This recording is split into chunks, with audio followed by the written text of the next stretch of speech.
Sweden is one heck of a beautiful country. And here on FTD Facts, we've talked about it so much in the past.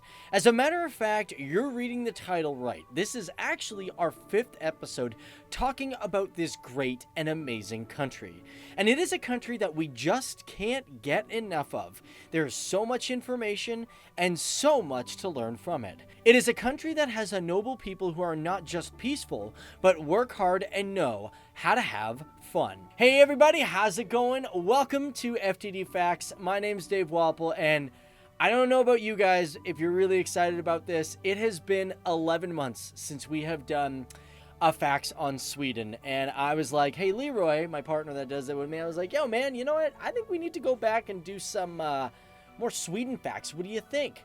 So we kind of figured we're going to do this as a surprise because it's been so long since we've talked about Sweden. So we're like, okay, we got to jump back into it. And we know a lot of you guys in our last episodes, you guys have been like, yo, give us a part 5. And not going to lie, I had to do some digging for this episode because, oh man, I really had to find the stuff in the dark area of the internet.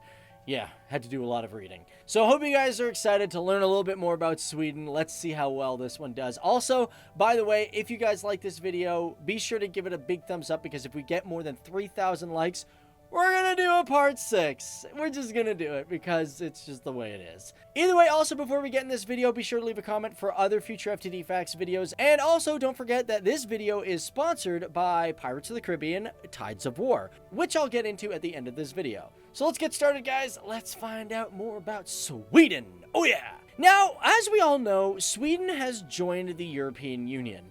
And this happened on the day of January 1st of 1995. And one thing that is interesting about this, it is one of the few countries that is not a part of NATO that is a part of the European Union. Now for NATO, for those who don't understand, it is the North American Treaty Organization, and the reason Sweden refused to join NATO was based off a decision from way back to 1949, when they had the decision to join but wanted to remain relatively neutral to all countries of the world. And although there still may be many people believing that staying away from NATO is a great idea, since 2008 to 2015, the percentage of those supporting NATO within the country went up from 22% to 33%. And as in today's world, as of 2017, the research team PEW stated that the percentage had even gone up way higher to 47%. So you could maybe see Sweden joining NATO within the future, and I think that's just a rather interesting and groundbreaking fact that could possibly happen. Now here's one strange fact. Now, when you think of Sweden, what do you think the most dangerous animal within Sweden is? Well, in our last video, we talked quite heavily about how the moose is one of the most populated animals within the country, and that you may think, well, people may not die from a moose directly, but they may accidentally hit it with their car, and therefore die from, getting hit by a moose, which actually does happen. I know it sounds ridiculous, but it happens even in countries like mine, like Canada. And you may even think that the Scandinavian brown bear may be a very deadly animal to people in Sweden, but reports show that only 21 people have died from brown bears in all of Scandinavia from 1977 to 2012. So can you guess what the most deadly animal in Sweden is? It's wasps, believe it or not. This is because reports indicate that they kill about 1 person a year in Sweden, and I guess that's if you're allergic to bees. I mean, you're not really dying from the bees themselves, you're dying from your allergic reaction to the bee sting.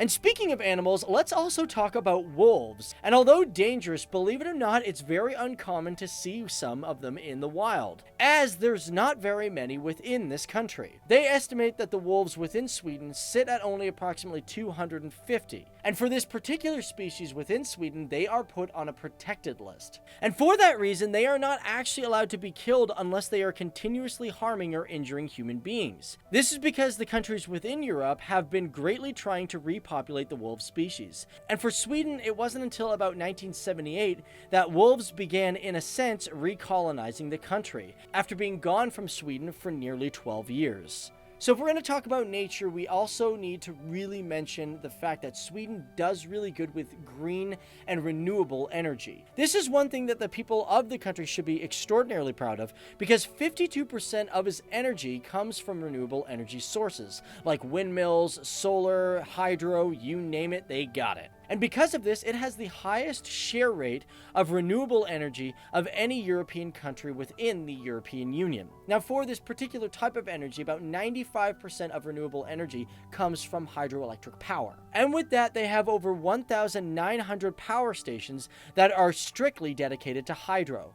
And the biggest of this being the Harspringet hydro plant, which is located in the Lule River, producing about 977 megawatts of capacity. As well, it's not just the biggest one within Sweden, it's also the fourth biggest one in all of the Nordic countries. So in our last episodes, we did mention stuff about languages, but I want to dive a little further into that for this episode. Because we all know that, of course, Swedish is the main language of the country, but for foreign languages, 86% of the people speak English, and 30% speak German, with another 30% speak Norwegian, and about 15% of people speak Danish, and 11% of that is also French. Now, of course, there's other languages within the country, but one thing that I found out that was amazingly fascinating about the 86% of people that speak English is that is higher than my country of Canada.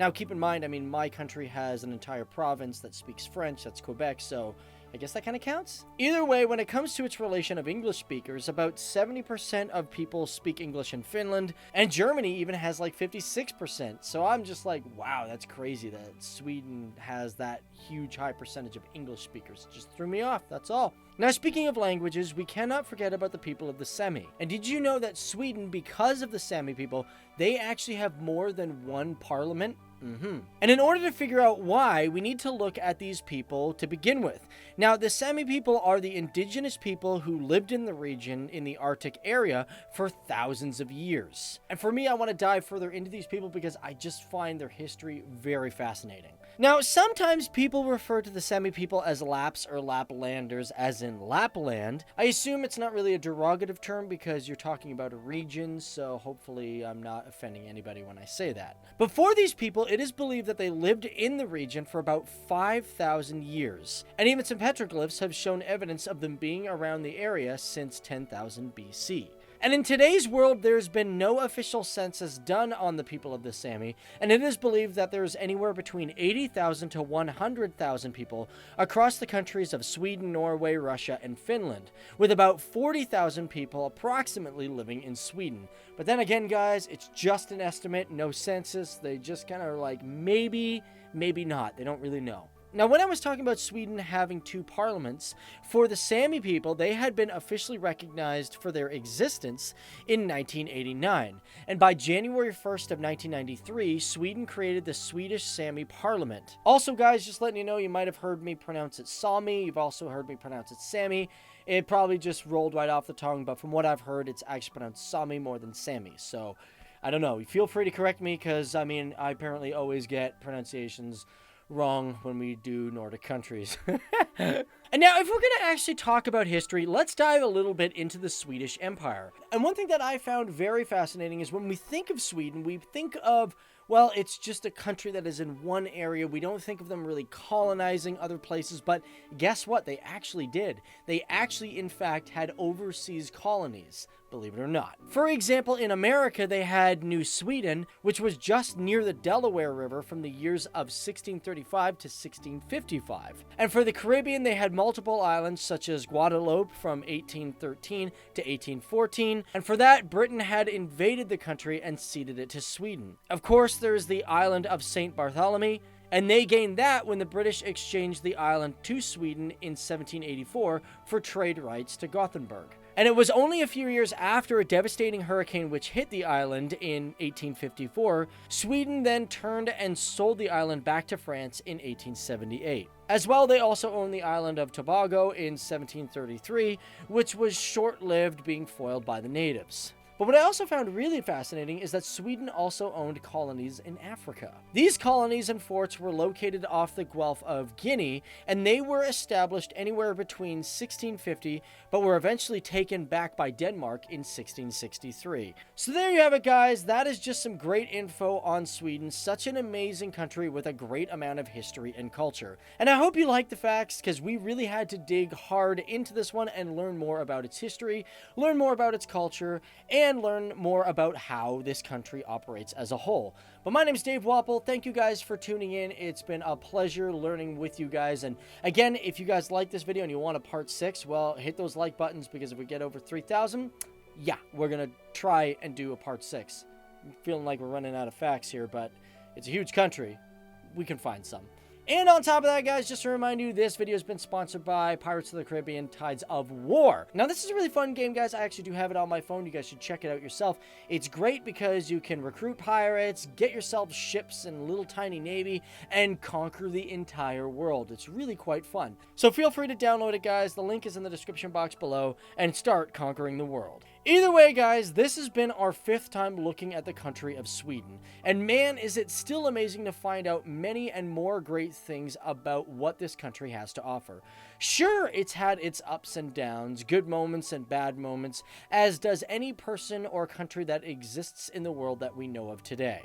But overall, Sweden remains to be a beautiful and amazing country filled with people both young and old who want either the most of life, the peace of life, and the knowledge of life. For this is the people, country, and culture of Sweden, where its open lands represent its open way of thinking and life.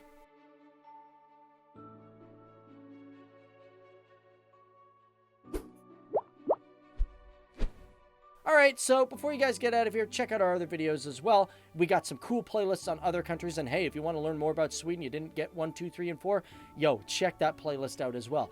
Other than that, guys, hit the subscribe button, and we'll see you later. Bye-bye. Oh yeah!